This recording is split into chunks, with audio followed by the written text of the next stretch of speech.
آپ کا x partner آپ کی زندگی میں دوبارہ واپس کیوں آتا ہے؟ اس کی 4 سب سے بڑی وجوہات ہوتی ہیں جس کی وجہ سے وہ انسان دوبارہ آپ کی لائف میں واپس آتا ہے۔ سب سے پہلی ریزن تو یہ ہوتی ہے کہ جب آپ بالکل خاموش ہو جاتے ہیں نا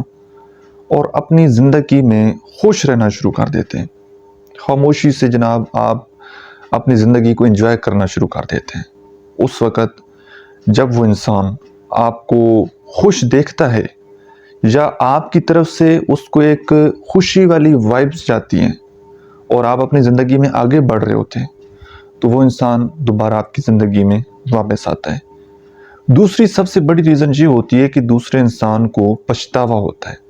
اس کو گلٹ ہوتی ہے کہ یار میں نے کوئی قیمتی انسان تھا جس کو میں نے کھو دیا ہے۔ اس پچھتاوے کی وجہ سے وہ دوبارہ آپ کی زندگی میں واپس آتا ہے۔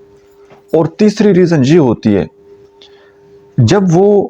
آپ جیسا ڈھونڈتا ہے نا دنیا میں، تلاش کرتا ہے، وہ کیا کہتے ہیں کہ انسان کبھی ریپلیس نہیں ہو سکتا، آپ سے بہتر مل جائے گا لیکن آپ نہیں ملیں گے۔ جو آپ کی کوالٹیز ہیں،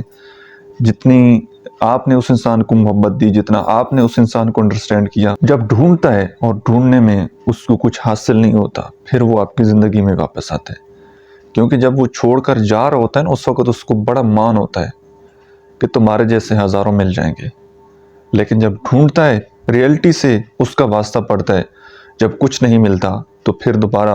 وہ آپ کی زندگی میں واپس آتا ہے۔ اور چوتھی وجہ، جب آپ خود کو بہتر بناتے ہیں، اپنے آپ کو امپروو کرتے ہیں اور اپنی سکل کو انہینس کرتے ہیں، زندگی میں آگے گرو کرتے ہیں، تو کہا جاتا ہے کہ رکا ہوا پانی وہ بھی بدبودار ہو جاتا ہے۔ جب وہ انسان دیکھتا ہے کہ اس نے اپنے آپ کو کتنا امپروو کر لیا ہے اور یہ زندگی میں آگے بڑھ رہا ہے، تو وہ دوبارہ آپ کی زندگی میں واپس آتا ہے۔ امید ہے آپ کو میری بات سمجھ آئی ہوگی۔ اور لاسٹ پر، اگر آپ اپنے ریلیشن شپ کے حوالے سے کسی بھی پرابلم میں اسٹک ہیں اور پرسنلی میرے ساتھ 1 to 1 بات کرنا چاہتے ہیں، تو اسی اکاؤنٹ کے بائیو میں میرا واٹس ایپ نمبر دیا گیا ہے، آپ پیڈ پرائیویٹ سیشن بک کر کے میرے ساتھ پرسنلی بات کر سکتے ہیں۔ Thank you.